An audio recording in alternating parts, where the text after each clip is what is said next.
Pasizo Ntamazatuka. Rera Bouila. Asim Pasibesho Kunsifumine.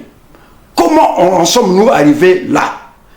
Mais pourquoi M. Denis Sassou Nguesso arrive à le faire? L'a fait, ou il compte le faire. Mais c'est tout simplement, M. Denis Sassou Nguesso, nombreux le disent, et il y a certaines preuves aussi qui sont là.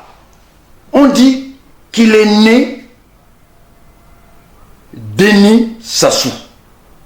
Et il y a une histoire autour de son existence, de son enfance. Ça, c'est son problème. À lui de le dire pourquoi son enfance constitue un problème dans sa vie. Oui. Est-ce que si M. Denis Sassou Nguesso était sudiste, oui, vous qui êtes sudiste et que vous connaissez les sudistes, oui, les sudistes l'auraient renversé? Depuis longtemps.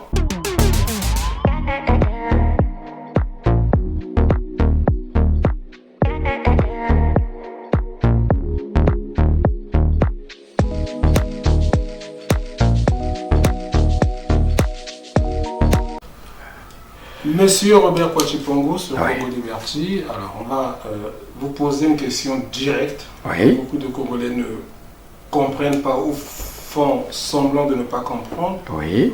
Comment en est-on arrivé là? Comment Monsieur Denis Sassou Nguesso se permet de céder un territoire, pour reprendre votre expression, à un État, un autre État africain en particulier?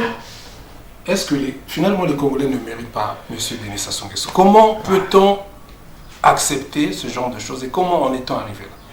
Vous voyez, M. Mingwa, beaucoup se sont posés mille et une questions. Mais aujourd'hui, la génération d'hier et d'aujourd'hui dit ceci que en Lari a eu une expression très courante qui dit Pasizo Ntamazatuka. Rera Bouila. Comment en sommes-nous arrivés là? Mais je vais vous donner quelque part l'historique, la quinquessence. Parce que quand on parle du Rwanda et tout ça, c'est un faux débat, c'est un faux problème. Il ne faut même pas en parler. Ça, on devrait le léguer très loin. Alors, M. Denis Sassou Nguesso, parce que si c'était un Bembe, un Vili, un Lari, un Kouni, peut-être un Teke au pouvoir, on n'aurait jamais entendu parler de cette affaire de prendre les territoires et les donner à X, Y ou Z. C'est pas possible. Mais pourquoi M. Denis Sassou Nguesso arrive à le faire? L'a fait, ou il compte le faire. Mais c'est tout simplement, M. Denis Sassou Nguesso, nombreux le disent, et il y a certaines preuves aussi qui sont là. On dit qu'il est né Denis Sassou. Et il y a une histoire autour de son existence, de son enfance. Ça, c'est son problème. À lui de le dire pourquoi son enfance constitue un problème dans sa vie. C'est à lui de le dire. Il y a un autre élément. M. Denis Sassou Nguesso est admis au CP, au certificat d'études primaires et élémentaires, en 1956. Donc les mois suivants, il vient à Dolisie, où il va rester à l'école pour la formation des instituteurs, de 1956 jusqu'à pratiquement 1960, où il va passer son examen. Il sera admis. Mais ces années-là, 1956, jusqu'en 1960, il s'est passé des choses graves dans le Congo. 1956, c'est la fin, c'est là où Jean-Félix Tikaya perd les élections, qu'il avait toujours gagnées depuis 1945. Jean-Félix Tikaya dont je parle, c'est le grand-père de Mouani. Alors en 1956, avec la loi cadre, on prépare un moment très important sur les relations entre la métropole et les territoires. La loi cadre arrive, donc on va maintenant changer et ça va devenir des conseillers territoriaux qui seront au nombre de 45. Sur les 45, Jacques Opango va avoir 23 voix, 23 députés territoriaux, et la liste conduite par Fulbert Youlou aura 22. Youlou va être ministre du gouvernement que va former Jacques Opango, donc il sera vice-président et premier ministre, et à la tête duquel il y a le gouverneur, et il va se poser un autre problème. Jacques Opango va être premier ministre, et donc vice-président et premier ministre de 57 à 58. En 58, il va se passer un fait grave. Le gouvernement, il y a un député de Youlou, donc qui fait partie de Tchétchéné, qui va faire un accident à Pointe-Noire, assassiné ou accident, on ne sait pas. On va reprendre les élections, et il y a Georges Yambo qui va sortir du groupe de Jacques Opango pour rejoindre Fulbert Youlou. Donc du coup la majorité va changer. C'est Youlou qui aura maintenant 23 conseillers territoriaux, et Jacques Opango va en avoir que 22. Donc, Youlou, quand on arrive à Pointe-Noire, d'abord dès le 15 octobre 58, une réunion de crise se tient à Brazzaville. Lors de cette réunion, Jacques Opango, donc le MSA de Jacques Opango, par la voix de Mambeke Boucher, dirait ceci, que nous allons, le nord, la partie septentrionale du pays, va se rattacher à Lubangui-Chari. Nous sommes le 15 octobre 58. Donc, comprenez bien déjà d'où vient l'affaire. Et un mois après, pratiquement un mois après, le 28 novembre 58, cette fois-ci c'est à Pointe-Noire, au moment où on se réunit pour proclamer la forme dans laquelle le moyen Congo va rentrer dans la communauté, république, département ou territoire d'outre-mer, bon, mais ce qui était choisi c'était république. Donc, au moment de vouloir devenir une république afin de rentrer dans la communauté, il y a eu une scission. La scission, et en fait le Congo est mort ce jour-là. Parce que quand Youlou va gagner, Youlou le lendemain prendra la capitale et l'emmènera à Brazzaville. Fulbert Youlou amènera la capitale à Brazzaville. Et la scission est là entre le côté de Jacques Opango et le côté de Fulbert Youlou. Alors, tous ces événements-là, donc la chute de Jacques Opango en 58, suivi par les événements du février 59, Monsieur Denis Sassou, parce qu'il s'appelle Denis Sassou Nguesso à cette époque-là. Non, Denis Sassou. Denis Sassou, oui c'est Denis Sassou, il s'appelle Denis Sassou à cette époque-là. Il est à Dolisie. Donc il vit toutes les péripéties qui sont en train de se passer entre Pointe-Noire et Brazzaville.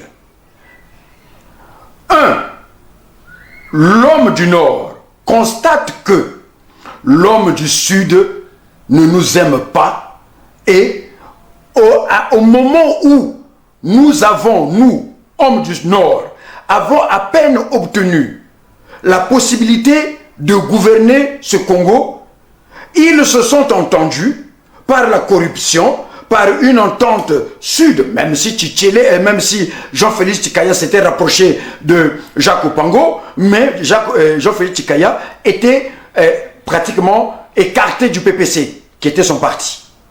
Donc c'est l'individu Jean-Félix Tchikaya qui se rapproche de Jacques Opango, et non pas le PPC. Le PPC est dans les mains de Robert Stéphane Tchétchène, et qui est donc avec Fulbert Youlou. Donc il y a eu une entente, et le député Georges Yambo est accusé d'avoir été corrompu par Fulbert Youlou.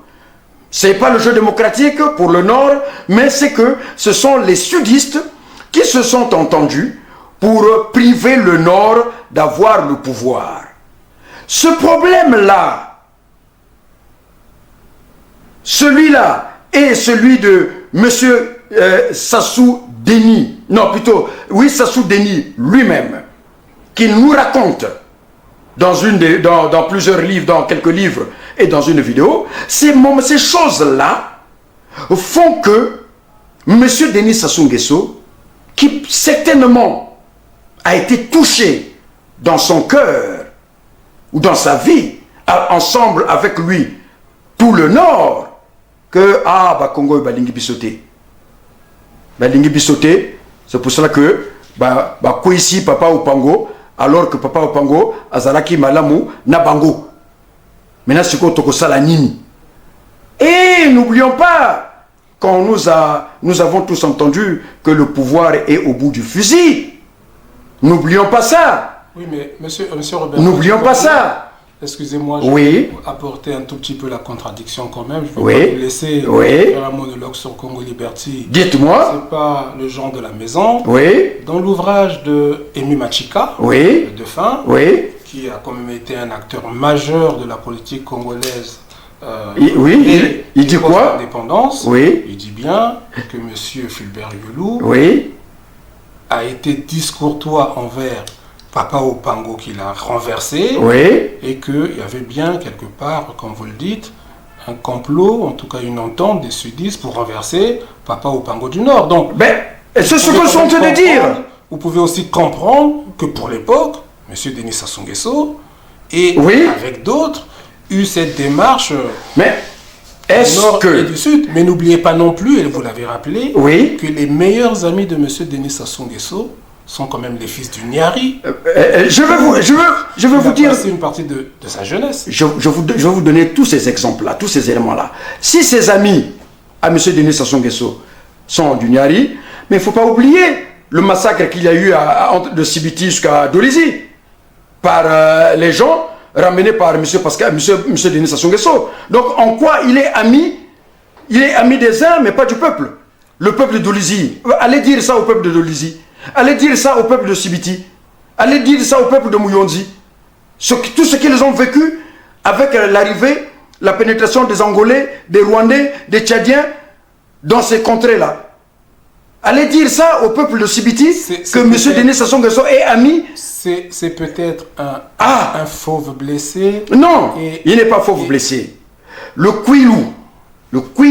Sa femme est quand même du Kouilou. Non, sa femme est de la RDC. Ah non, sa femme est de la RDC parce que moi j'ai toujours dit que les pierres tombales de mes parents sont à Titondi. Voilà. Et quand on meurt, j'avais dit déjà que j'ai mon frère à moi qui portait le même nom que moi, qui est mort en Californie aux États-Unis, sa tombe se trouve à Titondi. De la Californie aux États-Unis jusqu'à Titondi. Donc, à un certain moment, il faut accepter certaines choses, il faut qu'on arrête de dire que M. Denis Sassou Nguesso est ami aux populations de Dolisie, de ceci. S'il était ami aux populations de Dolisie, la première des choses qu'il aurait fait, c'était tout simplement ne pas mener la guerre aux fils de Dolisie. Il aurait pu mener la guerre aux fils du Poul, du Kouilou, Bateke, mais pas aux fils de Dolisie, qui est quand même M. Pascal Lissouba. Il n'aurait pas, s'il avait pensé que quand il est parti d'Edou, ou pour ne pas parler d'Oyo, il a passé une nuit à Brazzaville pour prendre l'occasion qu'il a emmené à Dolisie, où il a passé de 13 ans à 17 ans ou 18 ans, si c'est l'âge qu'il donne. Il ne pouvait pas mener, M. Pascal Lissouba n'aurait jamais pu mener la guerre contre M. Pascal Lissouba. Donc il faut qu'on cesse de dire que M. Denis Sassou Nguesso a des amis dans le Sud. Non. Monsieur Robert Poitiers-Pongo, est-ce que vous ne jouez pas avec le feu? Non. Est-ce que, depuis le temps que vous prêchez la session, on vous donne la parole, parce que sur Congo Liberty, l'expression est libre.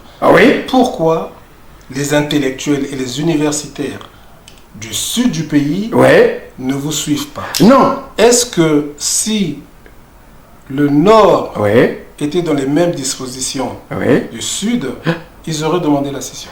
Aujourd'hui, les sudistes ne vous suivent pas. En tout cas, je n'ai jamais entendu un intellectuel du Sud parler de la session. Tous les intellectuels du Sud ont pris conscience, il fallait du temps. Il fallait du temps pour le comprendre. Moi, quand j'en parle, l'élément qui me fait déclencher en moi la scission, c'est que dès 2008, chacun de nous n'avait pas eu cette chance, les intellectuels y compris. Moi, j'ai appris à lire, j'ai aimé la lecture depuis le primaire. Donc, un journal qui sort, je prends, je lis, je feuillette et j'ai découvert que M. Denis Sassou Nguesso, en 2008, avait mis sa photo avec son fils Christelle dans un journal pour une interview dans cette interview, il n'y avait pas le nom de Christelle. Moi, en mars 2008, j'avais compris que M. Denis Sassou Nguesso était en train de préparer son fils. Les intellectuels sont là, on était tous là, intellectuels ou pas intellectuels, on était tous là. Et ils ont attendu 2021 pour se rendre compte que Robert avait raison. Monsieur Robert Poitiers-Pongo. Robert avait raison. Ne répondez pas à ma question. Mais j'ai répondu à votre question. Pourquoi les intellectuels du Sud ne s'expriment pas? Et pourquoi ils ne peuvent... vous contre un Congolais qui est M. Christelle Denis Sassou Nguesso, que demain, qui se présente aux élections? En vertu de quoi vous décidez qu'un Congolais est de seconde zone ou de première zone? Pourquoi? Je vais vous dire une chose. J'ai parlé de la démocratie. Je parlais de l'historique de la démocratie. En août 1992, M. Denis Sassou Nguesso, dès juillet, était éliminé. Il est éliminé dès le premier tour, avec 16%.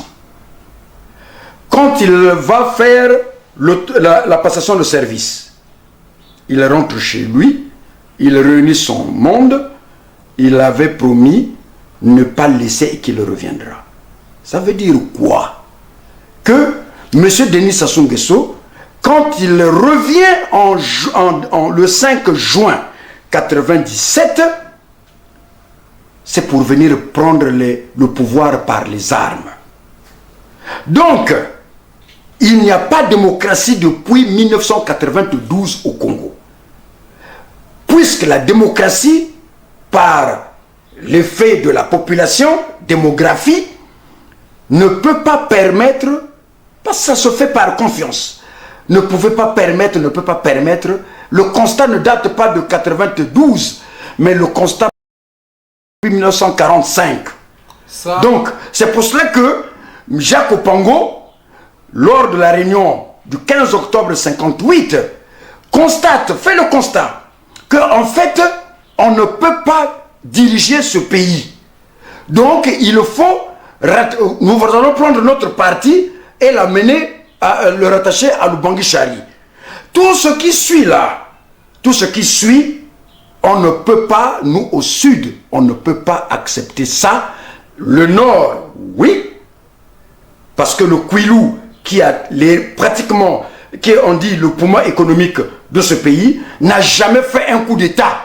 Pourquoi pourquoi les Villis n'ont jamais fait de coup d'État alors que toutes les richesses qui aujourd'hui sont utilisées sont là? Bien alors, donc on ne peut pas parler parce qu'ils sont minoritaires. Non. Parlons des sudistes. Les sudistes n'ont jamais fait de coup d'État parce qu'ils ne savent pas faire de coup d'État. On nous a accusés. Il y a Kinganga. Non. Il y a Kinganga, il y a Matumba Mpolo. Non. Ils ont fait des coups d'État qui n'ont pas été. Voilà. Acceptez que vous ne savez pas faire de coup d'État. Non, on n'aime pas ça parce qu'on n'aime pas faire couler le sang. Et ensuite, on n'aime pas faire couler le sang. C'est ce qu'il faut retenir. Je vois sur Internet des sudistes dire que si M. Denis Sassou Nguesso était un sudiste, les sudistes l'auraient renversé. Est-ce que là, ce n'est pas un abus de faiblesse des sudistes qui n'arrivent pas à faire partir M. Denis Sassou Nguesso dans une union nationale et espèrent aujourd'hui naïvement, en disant ça, que les nordistes doivent renverser M. Denis Sassou Nguesso? Est-ce que là... non, et moi j'ai toujours dit ceci. Moi, je parle de moi. C'est moi qui pose des questions. Oui. Est-ce que si M. Denis Sassou Nguesso était sudiste, vous qui êtes sudiste et que vous connaissez les sudistes, les sudistes l'auraient renversé? Depuis longtemps. Parce que, pourquoi? Je vais vous donner l'exemple de Royaume de Luango. Dans le Royaume de Luango, il y a les Nkata, les Bouvanji et les Nkondi. Et donc, dans ces Nkata, Bouvanji et Nkondi, il y a deux familles qui s'étaient constituées, donc les Nkata et les Kondi, avaient dit que compte tenu du caractère violent qui est le vôtre, que vous constituez, vous, au niveau du clan Bouvanji, non, nous n'aimons pas la violence. Donc vous allez être dans le royaume, mais vous ne pouvez pas diriger le royaume. Donc vous ne pouvez pas accéder au trône, les Bouvanji, compte tenu du caractère guerrier. Ça veut dire quoi? Monsieur Mingwa, vous savez, Monsieur Denis Sassou Nguesso avait accordé une interview au journal, plutôt au Sud Radio, Berkoff dans tous ses états.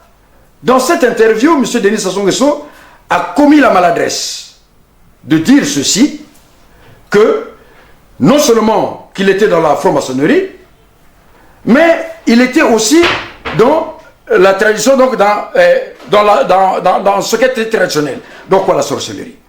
Mais non, il a parlé d'initiation. D'initiation, c'est la sorcellerie qu'on appelle ça. Après, non. Il n'y a pas de... Non, l'initiation, c'est la sorcellerie. Être franc-maçon, aujourd'hui... Non, la franc-maçonnerie... La franc-maçonnerie n'est pas celle qui est pratiquée dans les pays africains. Non, c'est parce qu'il y a une chose que vous ne connaissez pas, mais c'est la même chose. La franc-maçonnerie...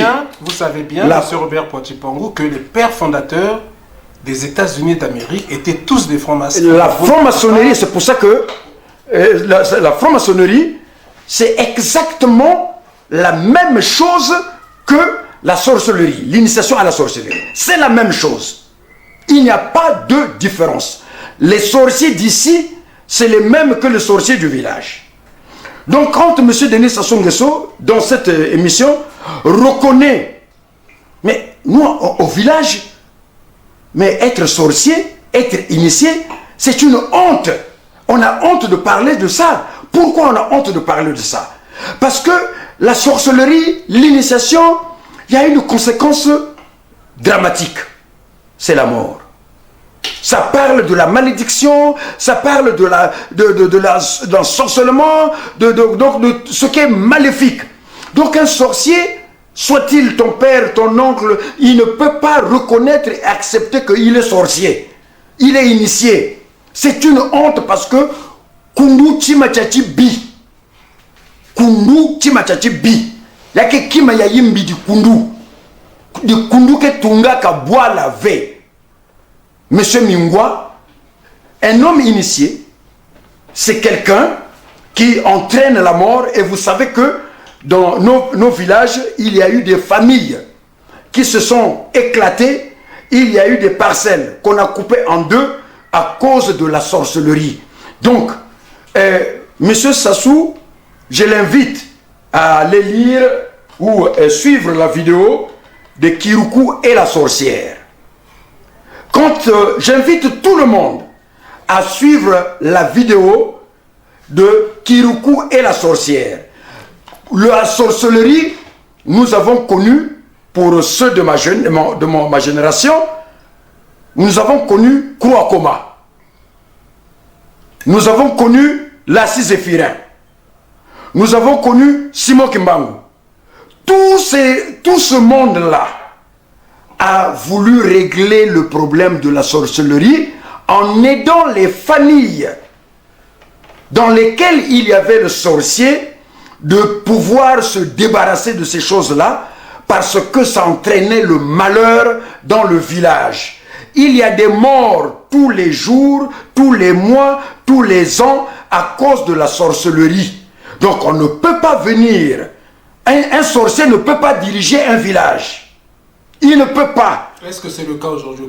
Je dis ceci, si M. Denis Sassou Nguesso, il pense que avoir dit chez Berkonf et dans tous ses états qu'il était initié à ce qui est au village, mais c'est grave. C'est grave. C'est-à-dire que il peut être à l'origine, je ne dis pas il est à l'origine, donc il peut être à l'origine des morts, des décès de tous les jours dans le village, dans le pays, c'est le sang qui coule. Monsieur Robert Poitiers-Pangou. Oui, monsieur Mingwa. Alors vous êtes dans la merde. Hein. Ah, c'est pour ça que... Vous êtes dans la merde parce que... Les morts. Vous êtes dans la merde parce que... Dans une vidéo qui a circulé sur Internet, oui, Monsieur Denis Sassou Nguesso, oui, échangeant avec ses petits-enfants, oui, a dit qu'il vivrait jusqu'à 100 ans. Oui. Ça veut dire que Monsieur Denis Sassou Nguesso est encore là, 20 ans. Non. Donc, voilà pourquoi... Si je comprends bien. Si je comprends bien, vous êtes dans la merde. Non, on ne peut pas être dans la merde parce ça veut dire que le retour au pays va être compliqué. En invitant M. Denis Sassou Nguesso à regarder Kirikou et les sorcières, et la sorcière, en invitant tous ceux qui sont avec lui, parce que les sorciers n'inventent rien. C'est quoi l'enseignement là de Kirikou? Je l'ai suivi avec mon fils. Oui, parce que Kirikou, c'est un fait de société. En fait, Kirikou, il montre et vient ouvrir, avec son courage, il vient ouvrir les yeux aux populations, à la population, qui effectivement avait peur de cette sorcière. Or, cette sorcière était rusée. Et autour de M. Denis Sassou Nguesso, tout le monde a peur de M. Denis Sassou Nguesso. Qu'il peut les bouffer, qu'il peut les manger, qu'il peut les maudire, qu'il peut faire... Donc les gens aujourd'hui, tous ceux qui sont avec lui, sont des gens qui ont peur. Et c'est cette peur-là qu'il a instituée, la peur mystique et la peur des armes. Donc c'est vous, monsieur Kirikou, là? Non. Moi, aujourd'hui, moi aussi, je lis Kirikou, j'ai lu Kirikou, et je demande à M. Denis Sassou Nguesso, moi je vais descendre à Brazzaville. Et pour que, enfin, on en discute de ce problème, tant des terres qu'il a bien voulu céder au Rwanda, que de l'histoire de... Terres ou des territoires? Des terres, lui il parle des terres, mais moi je parle de territoire. Donc, ces territoires qu'il a bien voulu donner pour X raisons à Paul Kagame cherche des territoires, il ne cherche pas des terres. Et parler en définitif de tout, parler à tous ceux qui ont pensé que M. Denis Sassou Nguesso était devenu leur Dieu. Allez écouter, ça fait 1h30, 1h20, 1h30, le DVD de Kirikou et la sorcière, vous allez comprendre que finalement, M. Denis Sassou Nguesso n'est pas la personne que vous avez toujours craint. Il n'est pas ce qu'il est. C'est pas ça comme il se présente. Et dans Kirikou, nous en tirons les leçons. Monsieur Robert Poitipongo. Et c'est très important. Il fait beau en Ile-de-France, en tout cas, oui. À Paris. C'est l'heure d'aller prendre une bonne bière après une interview qui, je pense, nous a bien épuisés. Oui. Je vous invite à dire votre mot de la fin, s'il vous plaît. Le mot de la fin, je vous l'ai réservé. Vous voyez là, c'est l'extrait de la constitution de l'État du Sud Congo. C'est l'extrait. Il a plus de 200 articles. Alors, donc, cet extrait, il résume tout. Je vous mettrai le lien, vous irez le consulter. Dans l'État du Sud Congo, on n'aura plus ces problèmes des terres, des territoires qui seront vendus ou cédés aux gens par M. Denis Sassou Nguesso. Dans l'État du Sud Congo, moi, Robert Poitipongo, fils Vili, originaire du Kouilou, donc du Kouilou, de l'État du Kouilou et de Titondi, je ne peux pas me permettre d'aller acheter plus de 10 hectares ou 5 hectares, même 5 hectares, ni dans le Poul, ni dans la Bouenza, pour aller faire de l'agriculture ou aller bâtir. Le Kouilou, le Poul, le Nyari, la Bouenza, ce sont des territoires, et donc, d'où chacun de nous, fils de ces territoires, de ces États-là, avons l'obligation, si on le veut, celui qui veut mourir de faim, mourra de faim. Celui qui veut travailler, il travaille. Celui qui veut dormir dehors, il dormira dehors. Avec une présidence tournante, il n'y aura plus un président qui sera là pour 5 ans. Non. la petite Suisse à laquelle le président Pascal Lissouba nous avait parlé, et oui, elle va être réalisée dans l'état du Sud du Congo. Dans cet état, chaque village, c'est lui qui va... Parce que c'est pour ça que ce problème de terre aujourd'hui, de territoire se pose. Il se soulève. Pourquoi? Parce que quelqu'un qui est venu d'Oyo dit à quelqu'un qui vient du Rwanda d'aller prendre les terres dans la Bouenza, dans le Poul, dans le Nyari. C'est pas possible. Et parce que, alors que la première des choses qu'il aurait pu faire, M. Denis Sassou Nguesso, c'est donner les terres à son ami et frère ou quoi, Kagame, les terres derrière son village, donc à Oyo, autour d'Oyo, à Olombo, à Abala, mais pas aller donner les terres d'autrui à un étranger. M. Kagame, c'est un étranger. On va lui donner des territoires. Pourquoi? Parce que tout simplement, ce ne sont pas ces terres. Qu'est-ce que vous faites? Voilà. Qu'est-ce que vous faites voilà. Des ressortissants du Nord, hein, oui. On fait un peu de fiction, oui. qui vivent dans le Sud, ils rentrent non. dans le Nord, vous les chassez, vous faites quoi? C'est les enfants vous savez, qui sont issus de familles du Nord et du Sud, vous faites quoi? Allez à Monaco, allez en Israël. Il y a un territoire que j'ai perdu le nom aux États-Unis, ils sont minoritaires. Donc, ce n'est pas la population, quand la population est étrangère. Quand la population est étrangère, les règles sont claires. Il y a des Européens ici, plein d'Européens, mais qui ne votent pas au présidentiel. Il y a des Européens ici qui sont là depuis des années, mais qui n'ont pas le droit de voter au présidentiel. Donc, on a laissé les terres de la Bouenza. On a laissé les terres du Nyari. On a laissé les terres du Poul. On a laissé les terres du Plateau. On a laissé les terres du Kouilou. Mais le vide. Et après on pleure. Bozoba, hein? Motobozoba, ces souffrances ne finissent jamais. Donc le moment est venu de prendre conscience et de se dire que nous allons maintenant prendre notre pouvoir. C'est ce que je vous avais dit depuis longtemps, que allons à la scission.